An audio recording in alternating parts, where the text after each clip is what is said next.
I think we're live, right? Hello, hello, hello, everybody. I am Justin Jenkins Reyes, and welcome to the Meet the Movers webinar. This is our fifth episode. We're very, very excited. We have a special guest on with us today. And as usual, our CEO, Mario Reyes, is going to give us a great intro to what's going on in the industry. Get settled in.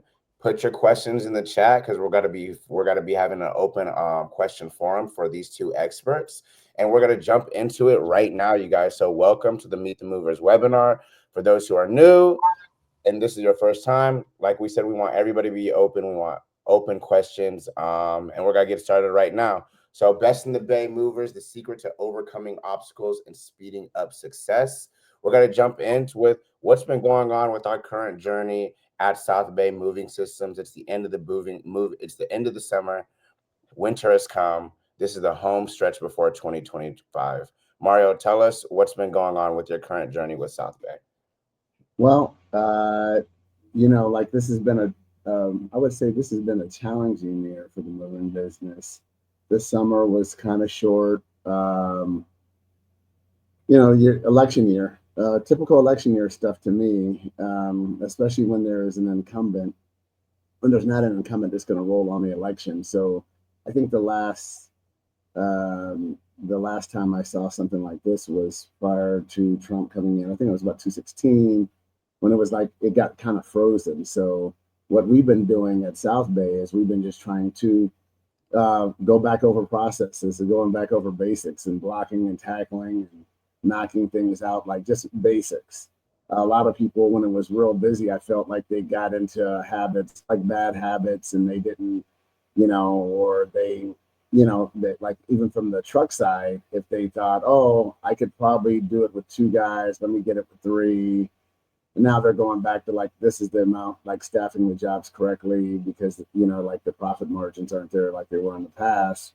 So I think it's good in a way because I think it makes everybody refocus on things. So that's what we've been doing at South Bay. We did a training program in May to help our quality with the 300X guys who are in Kenya that came to our facility. It went awesome, and that's what we've been doing, post summer. So that's about it right now. And that's a great point and a great segue.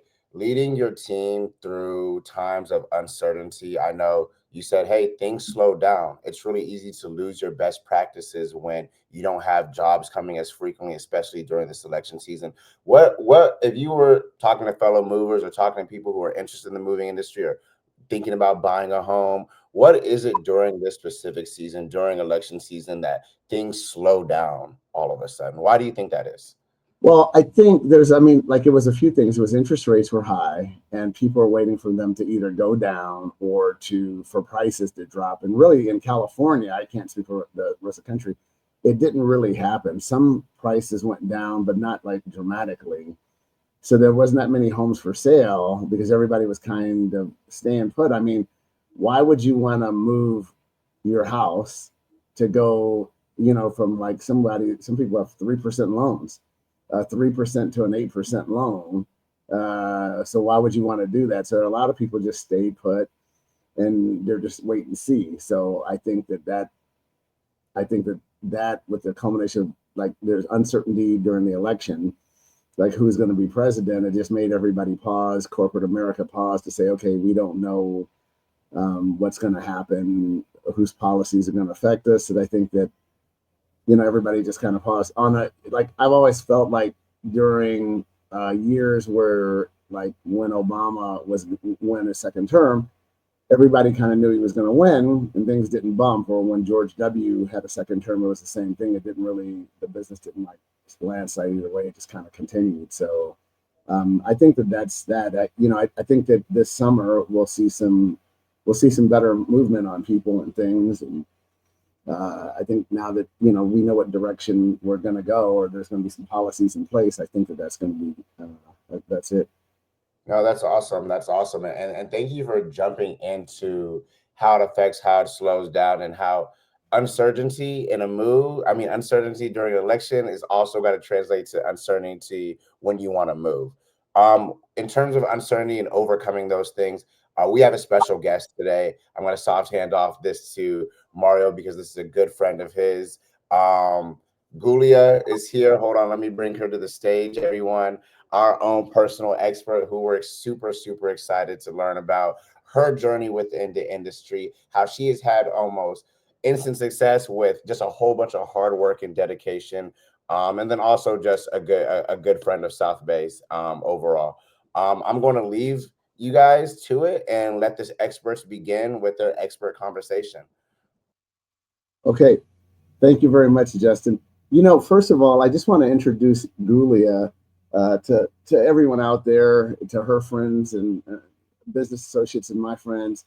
She's like, I'm not overstating it. She's one of, like, I've got some amazing women in my life before, of course, besides my wife. I've got this lady, uh, Julie Baraloni. She's always been cool with me. Um, I, I've got my wife.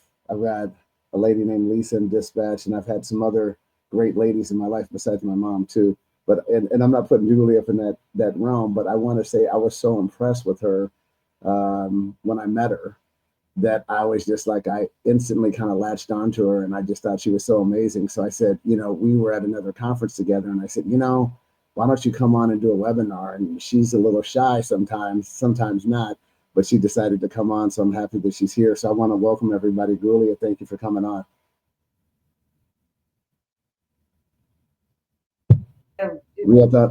Thank you, Gulia. Like I said, Gulia, thank you for coming on. You just unmuted. Thank you. Thank you. Can you hear me now? This is good now, the sound? Yeah, no, you're good. You're good. Hey, so tell me, like, first of all, tell the audience where you're from originally and your journey from there. I mean, there to here, and then we'll go into other things about like how you got in the moving business. But tell us a little bit about yourself first and foremost. Yes. Happy to do that. Thank you so much for having me. It's a great honor of mine, and definitely I'm taking this humbly.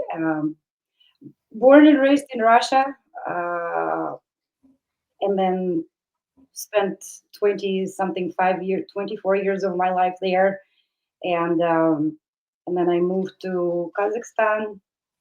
Before that, I lived a little bit in England, so kind of saw Europe, or at least Great Britain, tried to see if that's the place for me to be.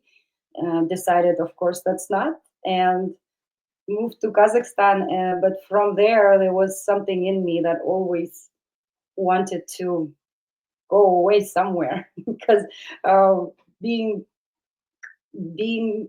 from a different ethnicity really didn't belong to Russia. But then being brought in Russia didn't really belong to Kazakhstan either. So felt a little bit uncomfortable in both places. And I thought, well, I'm going to go somewhere where these people are who don't belong nowhere. Hey, look, so let me ask you this. So what brought you to California? Was California your first landing spot when you got here? Yeah, first and only. Yes. So Really? Kazakhstan was running a program at that point where you could be, they would fund your education, and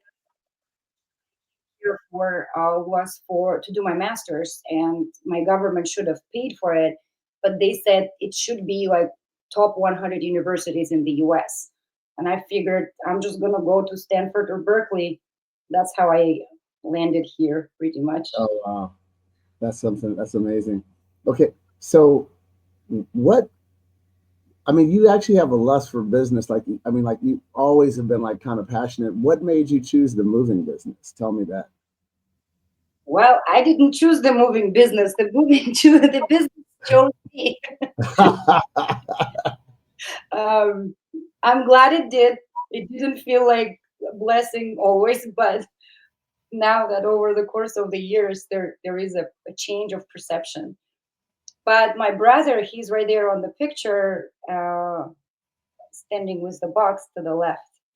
So my brother was a mover here, and he just came to me and said, "If there's money to make it moving, let's open a moving company." And at that point, I was working at the bank, and I really was excited for my corporate career. And I thought, because back home, the perception of a business owner is not as glorious as it is here. So those people who are in business back home are those people who either couldn't get like a regular government job because they didn't have, somebody they knew. It's really hard to get like a good job or a government job. Hmm. So those who are in business are normally those people who just couldn't get anywhere. And I always kind of looked down at business owners. I didn't want anything to do with business, but that's what I always did because I didn't have any money or any acquaintances. Nobody was backing me up for anything. So naturally I just had to survive. So I did real estate back home, which was my business. And when I came to the US, I was like, oh, this is my chance. If I don't have to, if I can use my hard work, my desire to do good, then maybe somebody will want me here. So corporate job looked at that point to me like a dream come true. I was like, I finally can wear a suit and tie and have titles and all that. So Right. Wow. yeah, so that's I just wanted to help my brother really to have his own moving company. And that's how it all started. And then you know what? It was funny. So her brother's name is Bauer. I've had the chance to meet him. Great guy. Tell me a little bit about, like, I know you were working part like full time and you were doing sales calls while you were working full time. Tell. And It's this great. is more grassroots, guys. On, like, this is some things that we've all probably gone through.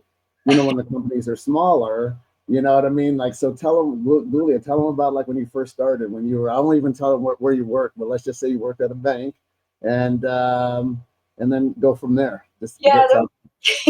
So I worked at that point, I think I was at the wealth management company. So, and my brother buys me a phone. I remember as if it was yesterday. And I was like buying a new phone just to buy a new phone for me was something absolutely out of his mind. I said, "You're out of your mind." He goes, "No, we're buying you a phone." We're buying me an iPhone, and he gives it to me, and he says, "And now you book moves." I said, what do you mean you book moves? He's like, "Yeah, people are going to be calling from Yelp, and then you're going to be booking moves." I said, "How?" Just say two guys, three guys, and that's it. I said, "Okay." So here I am on my phone and Google. At that point, we were using Google Invite. That was our confirmation. Google Invite. It's crazy. And of course, I couldn't pick up the phones because I was at work. So what I did, I pretended like I drank a lot of water. So I would go to a water fountain all the time and say that I drink a lot of water for my health reasons, but I didn't. But what it gave me an excuse to go to take a bathroom break. So I would go and for my bathroom break to call back those customers whose phone numbers, whose phone calls we missed. And I'm calling them back and saying, "Well, sorry, we missed your call, blah, blah, blah." And that's how it was. It was crazy. How's okay, so they thought you were running back and forth. I'm having a little bit of lighting problems, guys. Um, Background, but sorry about that. But so you were running back and forth when you were when you were going answering sales calls, going back and forth. And when did you stop working for the company and started to work full time? For how long did that take? That was in 2021 when I finally, and that was, I think, before that, my brother for a year was telling me, like, "That's it, that's it. You need to quit. You need to focus fully on." But the thing is, and I think that's a good perception. um, and women are different. And if women could be a little bit like men, and men could take something from women, we would be perfect creatures. But we're not. So men want to take over the world naturally. Women think the world is coming to an end naturally. So for me, I was always like thinking everything is coming to an end, and I cannot afford, you know, just the business. So Right. in 2021, finally, I was like, okay, I think the business can, you know, take care of me and my children, and like, and that's when, And yeah, that had to be pretty scary too, right?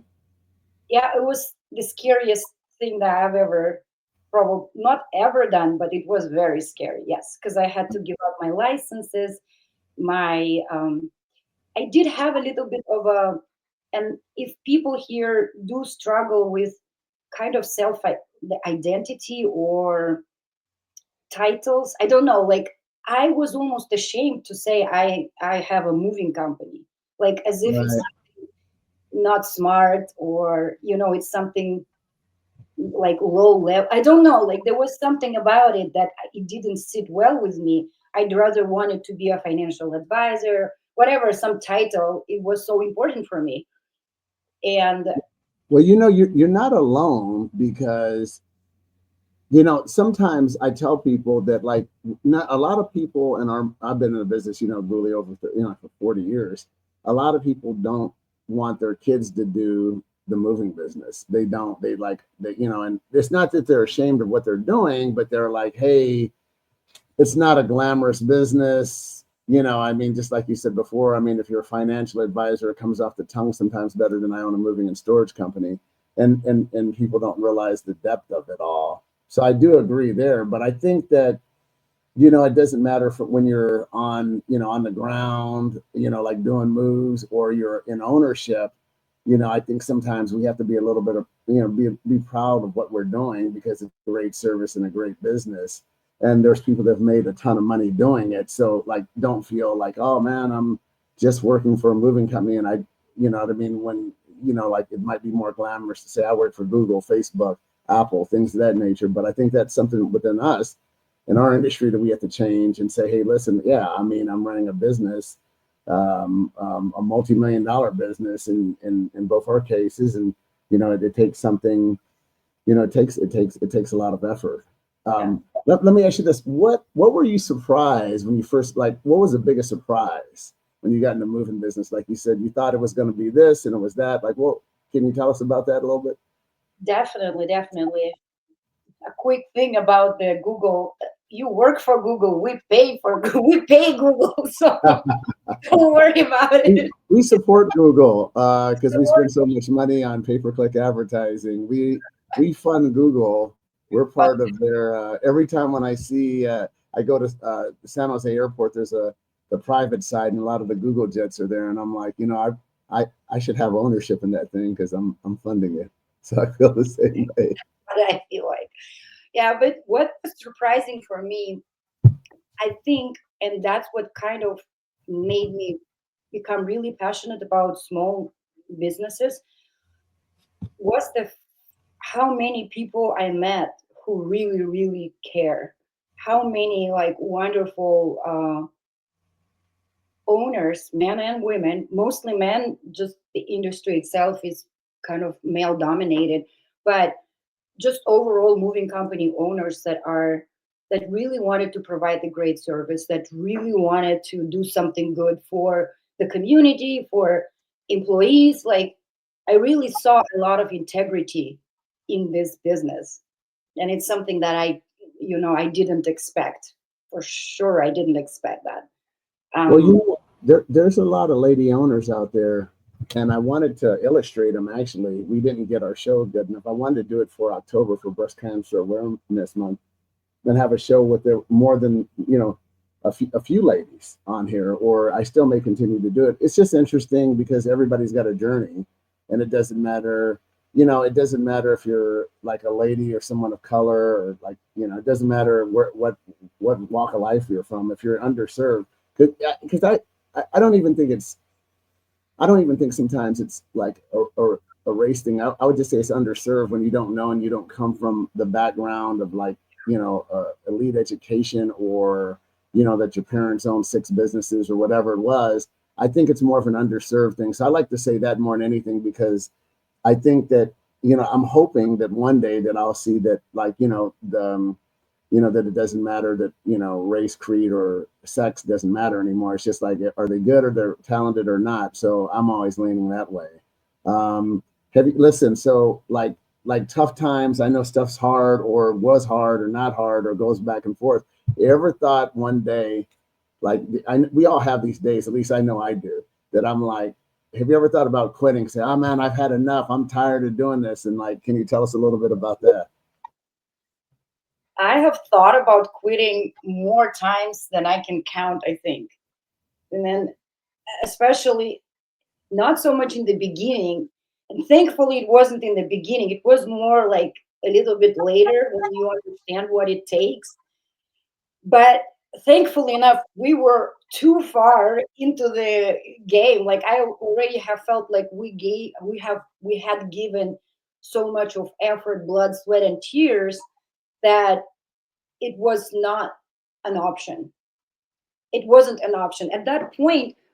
When I was thinking to like quit, then I knew that I don't want corporate. I will never want corporate job again unless I absolutely have to. Hopefully not, but no, no, no. And it's my nightmare. It's like going to Alcatraz. It's my prison. No, I don't want a corporate. So I knew that I don't want a corporate job anymore ever. But then I kind of like how to say, I kind of started to look at other businesses and try to play with them. But what I realized is like it doesn't matter. It's moving. It's whatever. It's online store. You think that it's somewhere else. There is this magic business that is easy and the money is gonna come and problems are not gonna be there, and it's just not true. No, So no, I think, yeah, I agree with you 100%. I don't think that there's not anything easy. I mean, like we all look at, I don't know, I mean, like, we'll look at, I don't know, Michael Jordan, we'll look at Tiger Woods, we'll look at Elon Musk, we'll look at Mark Zuckerberg, all the billionaires, whatever. I mean, whoever your favorite billionaire is, and you're like, oh man, they have it easy, but they don't. I mean, they really don't. I would always say, if you're a movie star, you can't really go to dinner without, unless you not close down a room or something, or, can you go to Disneyland with your kids? It's hard. I mean, like that all comes with it. And so that I always tell people, whether even like if you're an owner operator and you just have one truck, hey, you have to go sometimes when you don't want to, or you miss birthdays, Christmases, or, you miss holidays with loved ones, you miss all kind of things. And it's like, people that aren't in that position say, oh, you have it made. I don't think anyone has it made. I think we can make it look easy. We can, I think you do it enough that you make it look easy, and then people think, oh man, they're not doing anything. So I think that's it. And I think as you go on your business journey, whoever you are, you have to like it's repetition. It's repetition, and you're gonna have the days where you're gonna be just like, because I know I've had them. That I'm like, oh, but I'm like you, Gulia. I don't know. I'm like, there's no reason to quit, because it's like, what are you gonna like? For yeah, me, what are you gonna do if yeah, and what are you gonna do? It's like, okay, all right, I quit. Now what I do? Oh, I think I'm gonna open up a moving company, and it's like, oh man, or that's crazy. something else. Yeah. So yeah, for me, it's just like that. Another thing that really helped me, and that's why I'm just so grateful to Luis Massaro. I think he's very unique in that sense that he gave us like smaller companies and all sorts of companies a place where we all can come together.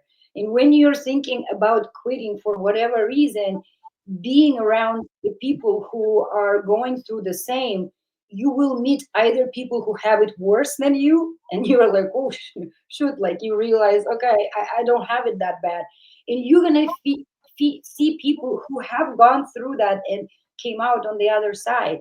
No, So I agree with you, Gulia. So Louis Massaro that's how Gulia and I met. Louis Massaro, I've said this on my program before. He helped me tremendously. His program is teaching, and it doesn't necessarily have to be Louis, guys out there, but you need a coach. You need someone, because you need to be able to bounce things off of. You need someone to be able to say, hey, I'm having a bad day, or hey, or listen, I can't figure this out. And maybe they don't solve your problem, but they help you out a little bit. But you have to be willing to say, I need help. And a lot of people will not say, I need help. They'll say, oh, yeah. And it's like, hey, at my age, I just turned 60 a couple of weeks ago. I I say I'm less fearful these days of looking bad or looking stupid because I just say, hey, this is happening, what's going on, and you have to develop tough skin. And I know you have, just as a business owner and a lady, so I have to commend you on that. Um, how do you find? I got a question for you. How do you find ways to stay creative and to stay motivated, like in times like I mean, because as a business owner, you're your own motivator. Yeah. So what do you do? Can you share what you do to get yourself pumped up or to say, okay, I got to do this, or tell us about that. So, in order to stay creative, just you need to create space, and that space is the space where you don't have to be pulled into so many directions. You need a moment of like quietness, and then it's so funny. Like I work from home, and my house is so quiet. It's like it's loud quietness if I can like, but I never realize how quiet it is until I'm done with something, and then once I'm done with the task, I'm like, oh wow, it's so quiet, like how quiet it is. But because in my mind it's so loud, like when I'm creating something and when I'm doing something. So first you need to create for me, I need to create a space where I don't have to mm, decide like small things, I don't know, whatever it is. So you need people, you need a team, um, to be able to start creating. And then wherever you go, even like some Gmail, like some automated emails that come to my inbox, I don't delete them. I analyze them. Like Alex Hormozy sends out all these automated emails, and Grant Cardone. I don't open them oftentimes, but what I do is I analyze what is it that they do. So that kind of it feeds my own creativity. And I, Okay. for example, like doing certain things that kind of get my mind sometimes off of it. Like I do my own, like the posters for Dependable. I do it like oftentimes myself because that's something that I like doing and I like creating. I can stay up until like 3 a.m. creating something. Oh wow. Yeah. I mean, it takes a lot of time. I mean, it's a journey of love that a lot of people don't understand. It's just it takes a lot of time, a lot of effort. And that's what I go through in periods of, I know that I was seeing in the chat, Ted Cotter, who's actually a friend of ours from the Lewis Massaro group, asked who are your current coaches. Well, I can speak for myself. I went back to Lewis and that's been good. And then I also listen to this guy out there. His name is Brendan Burchard and he does Daily Fire. I listen to him. I'm on his app. His app's pretty good because it has like planning. It has things like it asks you the questions every day. Like, like there, I don't want to get into the whole app and like really plug this app. I mean, it's a great app. So I hope everybody out there gets it or looks into it, but it has questions for you every day. And like, how do you feel? And you rank yourself, you know what I mean? Like 1 out of 5, you feel bad, 1, or feel good. And there's some actionable questions. So it's good because if you look at it and you say, you can look at how your mood was, and then you can look at how your productivity was too. And then you can kind of say, okay, on this day, I accomplished 15 out of 15 tasks and and my mood was good. And then you can look back, oh, that was that day I really, did well. And then you can look at the days that you didn't, and then you can look at it over a period of a week or a month and say, yeah, you can see the up and down. So I listen to a lot of Brendan. I'm back with Lewis Massaro, which has been positive for me. And then I do all kind of motivational stuff. There's another guy out there named Ed Milet, like that I would recommend to listen to. He's got a ton of content out there. My favorite Ed Milet on a recommendation is he interviewed a guy named Tim Grover. We'll put it in the chat. Tim Grover used to coach Michael Jordan and Kobe Bryant. He has 2 interviews on there, but it's the oldest interview. So hopefully Shane or Justin can put it in the chat for you guys. it's about an hour interview, but it's so interesting. So that's for me, and that's how I stay kind of motivated every day, you know, and of course prayer, things of that nature. I wouldn't do it without faith. I have great faith, and it gets me going. So let me ask you this: when you first started out, what would you say was the biggest obstacle you had to overcome starting out? Like, what was the biggest one? Just like the huge, you're like, man, if I can just get to here. I don't know if I will have overcome it, but I know for sure that at least I have a certain level of under consciousness about it and understanding. But the biggest one is that if you think what's happening to you is only happening to you, and I those like that. are like about bad things normally, because we can take good things, we're like, "Wow." But it's about like when you think you're having the hard day or whatever, like that your business is somehow broken, or I don't know, like you're unlucky or something, like I don't know, it's like bad luck or whatever it is, or God doesn't love you, whatever it is, like you feel like you're the only one who's going through it. If you can realize that it's not, and I think that is the biggest obstacles, and it's not always.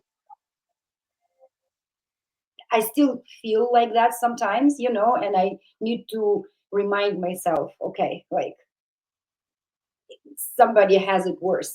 A lot of people Yes. No, I agree with that, Gulia. I like that. just really being grateful for what you have.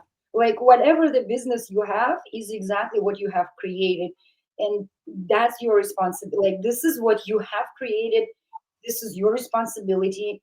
In unless you can look at it and take full like ownership, like of what you have done, with good, bad, and the ugly, there's no freedom then. But you need to understand that it's you and it's yours, and love it with all the scars and all the imperfections, all the whatever it is. You have to be grateful, because imagine that it's not there anymore and it is taken from you.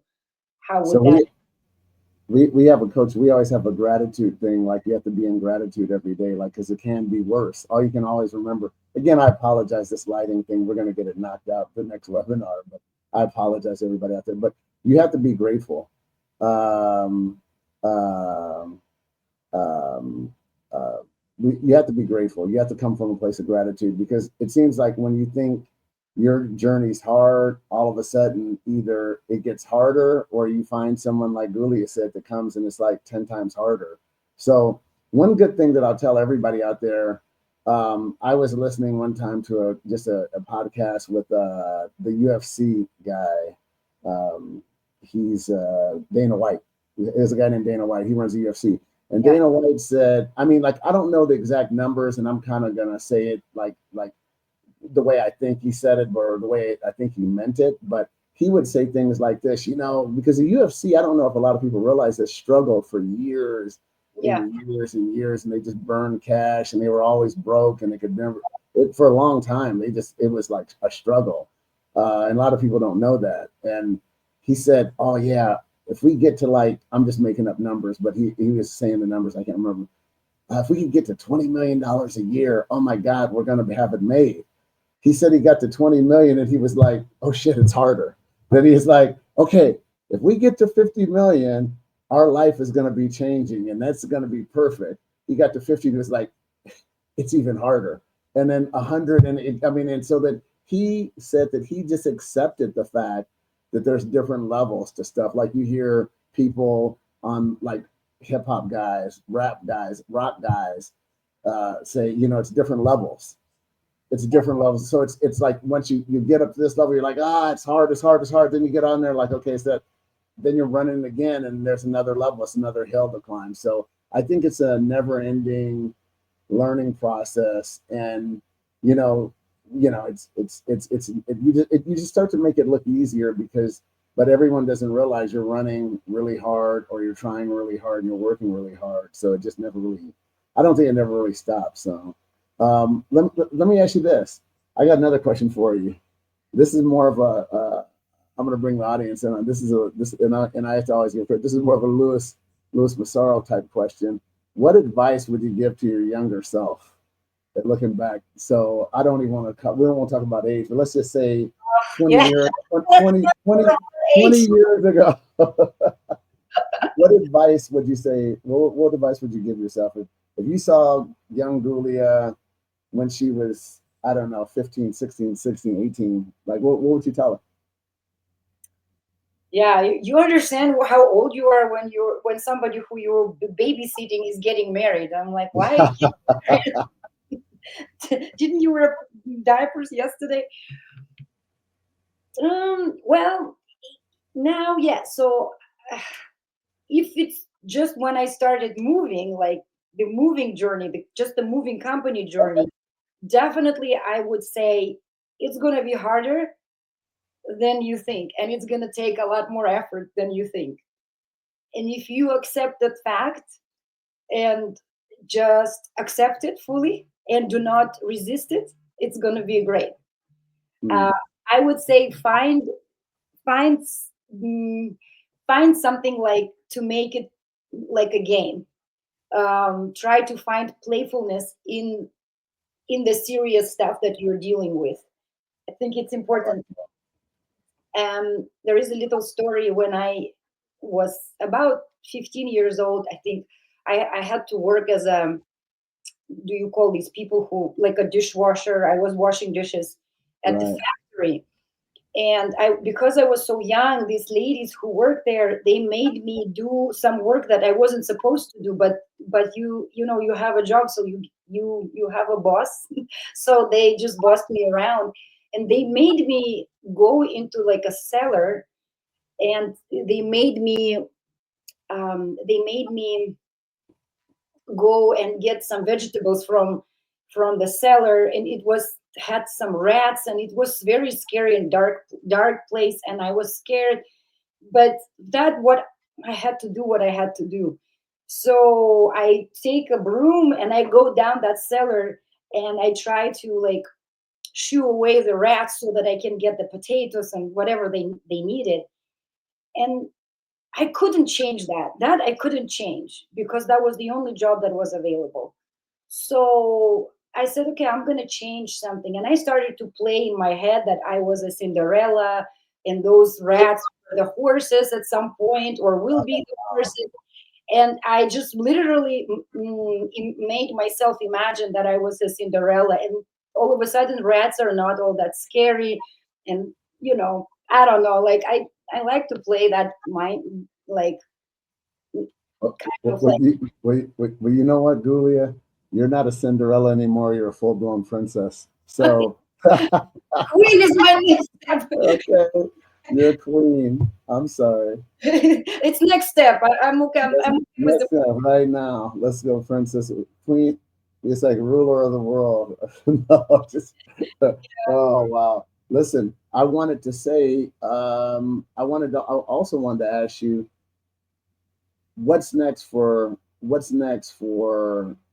Dependable? I mean, are you going to grow the company? Are you, how many trucks do you have now for the viewers, and how many do you want to go to, or what's your end goal? How big do you want to get, or like how, what's your idea of the business, or are you going to just keep growing it, or there's no number? If you say when I get to 50 trucks, when I get to 100 trucks, it's enough. What would you say?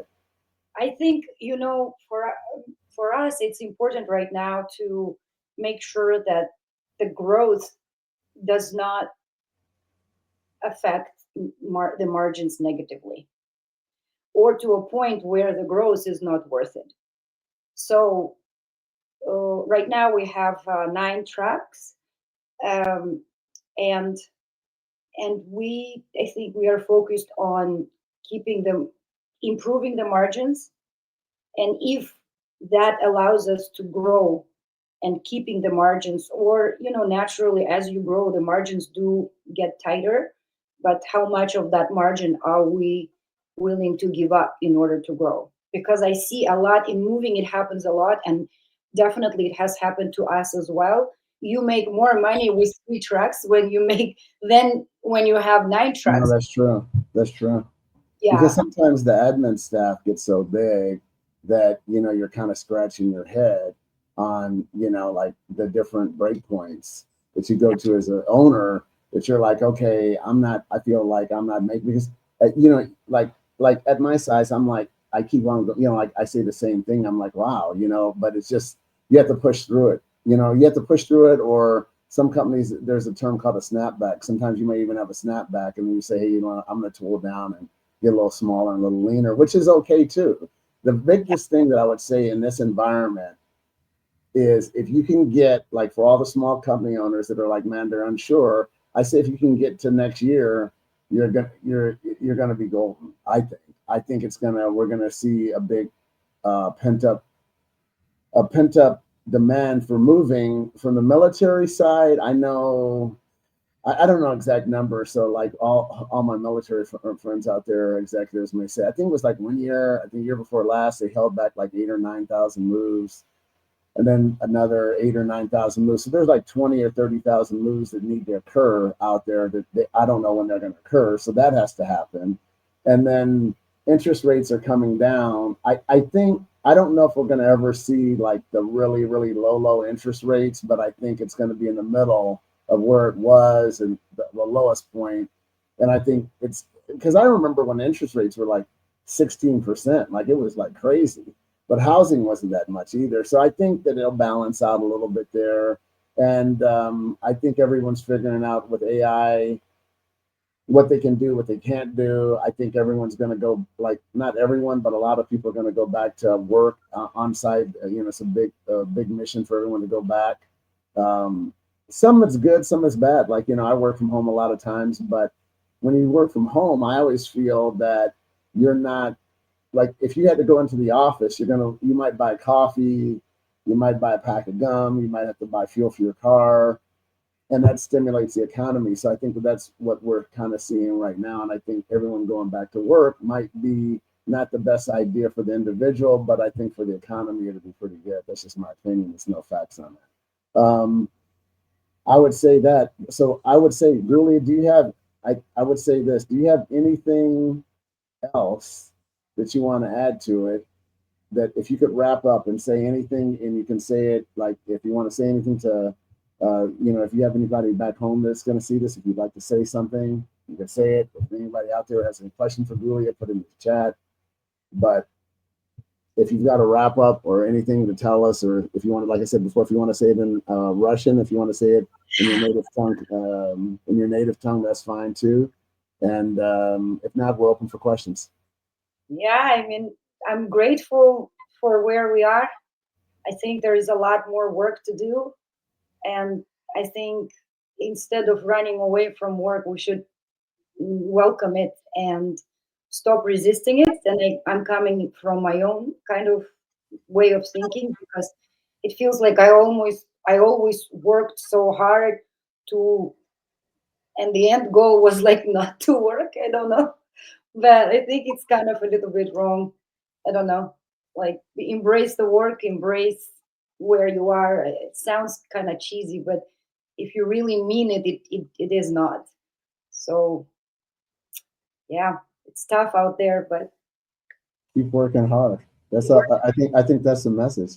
I don't know if we have any messages in the chat, Justin or Shane, if you guys come back, or shoot one in there. But like, if you guys have any questions about, like, even some of the coaching stuff we talked about, or you can always reach me out. Everyone seems to know me.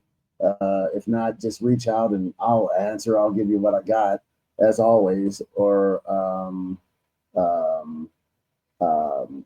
Ted Cotter has, what's been the best lead sources out there? So I think we had Moving For You. I mean, just like if you're buying leads, I like Moving For You. I like, that's been okay. Like, that's been, and then I think Top Moving's been okay. We haven't got a lot of leads because it just seems like the industry's a little slow. And if I'm buying leads, I like Equate Media. I think that's one of my favorites. And then of course we do pay-per-click, and we do Google local ads. So that's like my thing. What's your favorite lead sources, Google? What do you like to go to? What would you say your favorite? So for me, we never really bought leads ever. Didn't work out for me. Moving.com, all those leads, it's because of the maybe the positioning of our company is a little bit different. So we never had any success. Equate Media does have right now those calls that they only The call direct calls. The direct calls.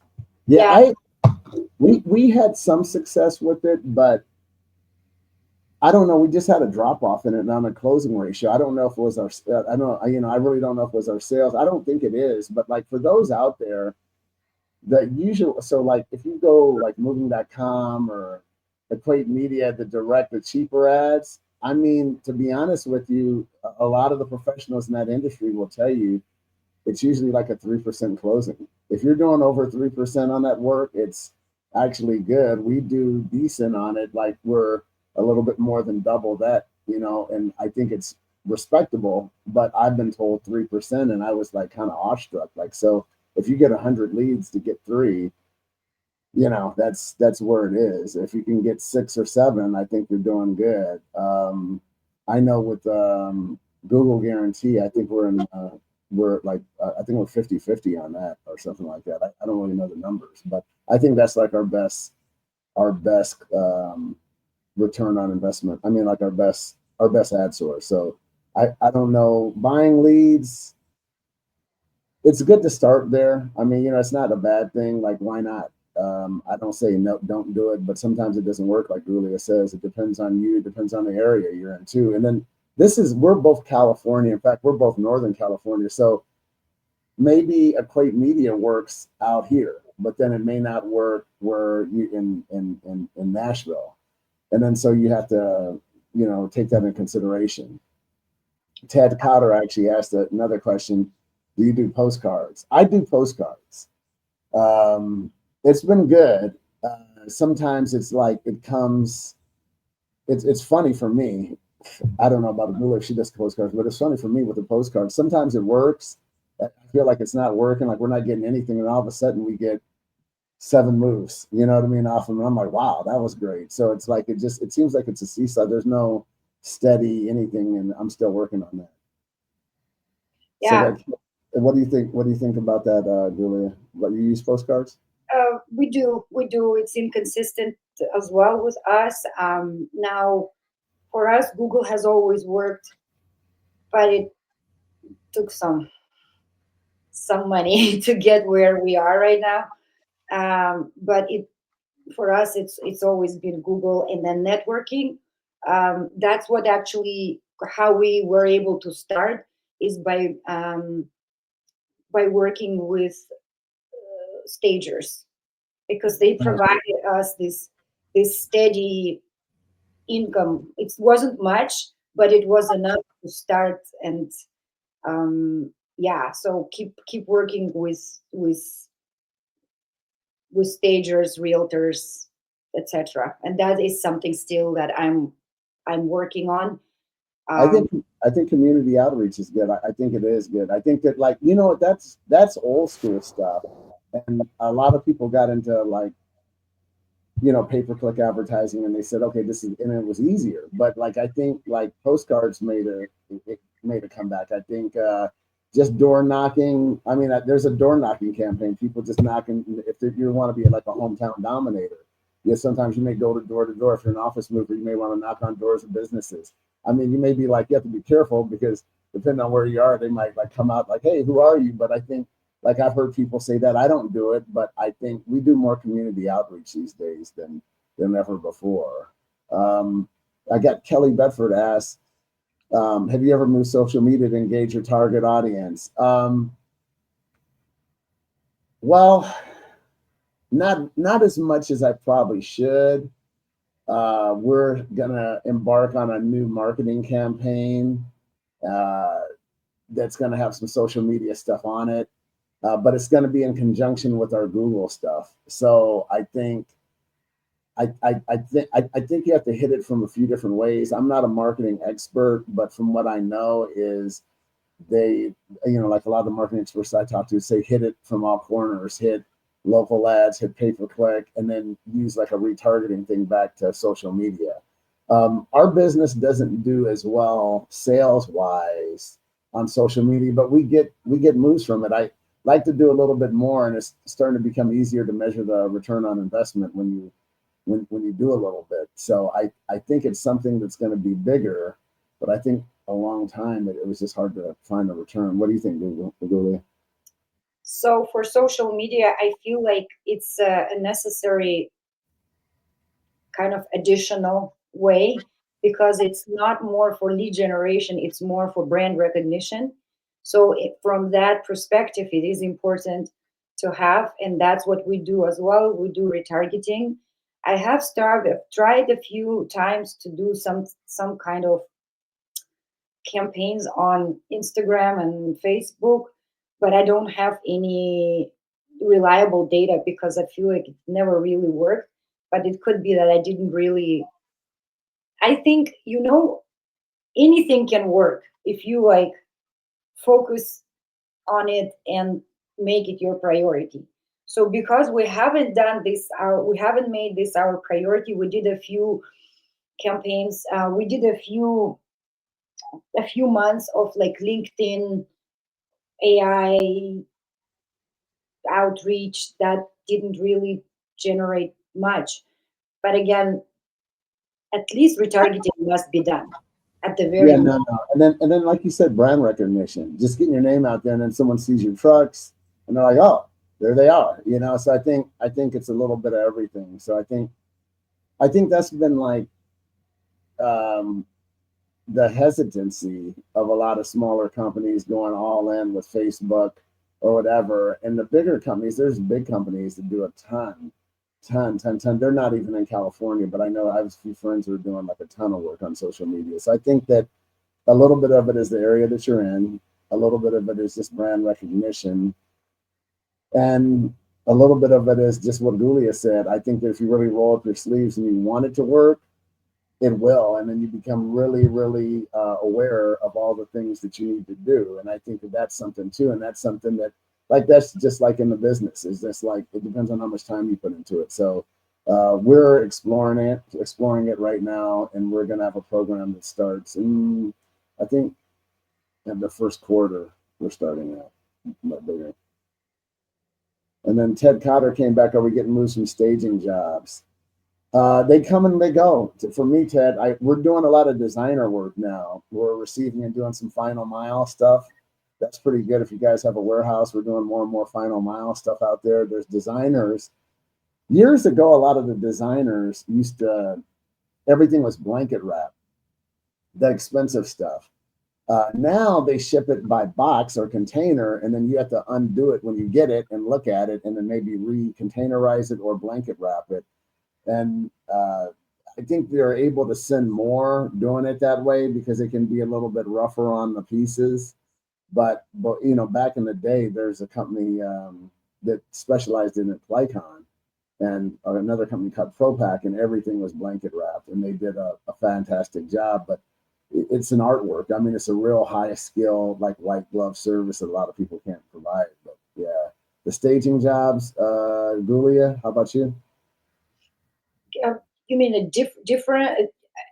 The world travels, yes. Sometimes you do, but how we work with stagers was we will get all the jobs for that one stager, for example. Right. So it depends. I mean, and then it depends on home sales and stuff too. I mean, you have to, like, again, you have to reach out there, and that's part of your community development. You're not door knocking, but actually just community outreach. So I would just tell everyone to, hey, designers, stagers, make yourself known and make yourself aware. Old school stuff's going on now. The Rotary Club, that's going again. I mean, like, that's a good source. Anything that, like, I mean, you're starting to see more and more billboard advertising. I know that I don't know if anybody out there saw this guy in California, Sweet James. He's an attorney. And his billboards are everywhere, where billboards actually went away, and like nobody was doing it, but now they're doing them again. So, all right, let's see. Mario Cunningham, what type of technology outside of having a CRM are you improving your daily operations, especially with the advances in AI? I'm gonna let Gulia take that one. So The one thing that worked well for us is working well for us. It's this app called what is it called? Choir, Quire. It's my brother has found it, and it is so much easier than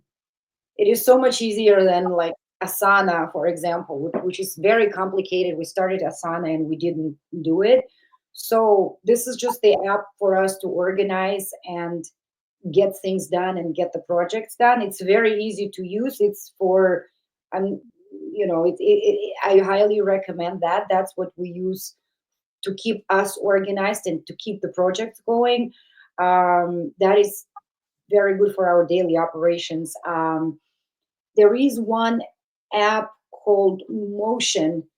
They have AI. They AI helps with your calendar and optimizes your calendar. I use that. It's called Motion. Um, We, mhm. we just had an interesting. I'm at National Van Lines Convention in Las Vegas right now. That's why we've got the lighting issue. Is that we had a speaker today that was excellent. I mean, I thought she was phenomenal. I'll pass the name and I'll put her in the chat. But she was interesting because she was just saying how there's a lot of things out there, but there's not. I'm just looking at some notes right now. There's not a lot of people that know how to implement it. And so she spoke about that. So there's actually like jobs coming up with guys that's all they do is implement systems. So she gave a great presentation on AI. I'll put it in the chat or something like that. I can't. I'm just kind of looking at my notes right now, see if I can find it. But she was interesting. I think that AI is going to play a big, big, big part in a lot of our marketing moving forward. And yeah, our daily operations, we just use the apps on our like because I'm with another. I do use Smart Moving, but I do use a company called United Software. And so our guys usually use the United Software app, and from there we don't have any like the ELDs we use. That's how we like log our inspections on our vehicles, and that's helped out tremendously. I wish it was all in one deal, like it was all in like home protection, vehicle inspections, with the CRM, the jobs. I wish it was all contained in one app, like everything was all together. But unfortunately, right now, there's not. I use Hubstaff, Hubstaff, Hubstaff, Hubstaff, and I Uh-huh. use it to monitor my remote team because That's nice. all my salespeople are remote. So it's really an amazing tool. $10 per day per month. It gives you screenshots and everything, so you know what they're doing. And that really and that works and that really works real well in the virtual world when you have virtual employee. I mean, like they're not on site. If you got a small team going to see, okay, what are they doing? How much YouTube are they watching? How much, you Exactly. know? Um, Yeah, don't don't set them up for failure. Like I tell like before I installed that thing, I told them, look, guys, this is gonna be making screenshots. So please, you have a chance right now to really clean up everything because I don't want to see what I shouldn't be seeing. right. No, that's a good So, point. That's a yeah. good point. Well, I tell you what, we're wrapping it up. If we have one or two more questions, we're almost to the top of the hour. Um, um, If you have any other questions, go ahead and send them out. If not, you can contact me at mario@sbmoving.com or even media@sbmoving.com. We'll throw Gulia's information, or you can just send it to us and we'll forward to her because I didn't want her to get bombarded. But we're reachable and we're here to help. So if Gulia, do you have any closing thoughts, Gulia, before we let you go?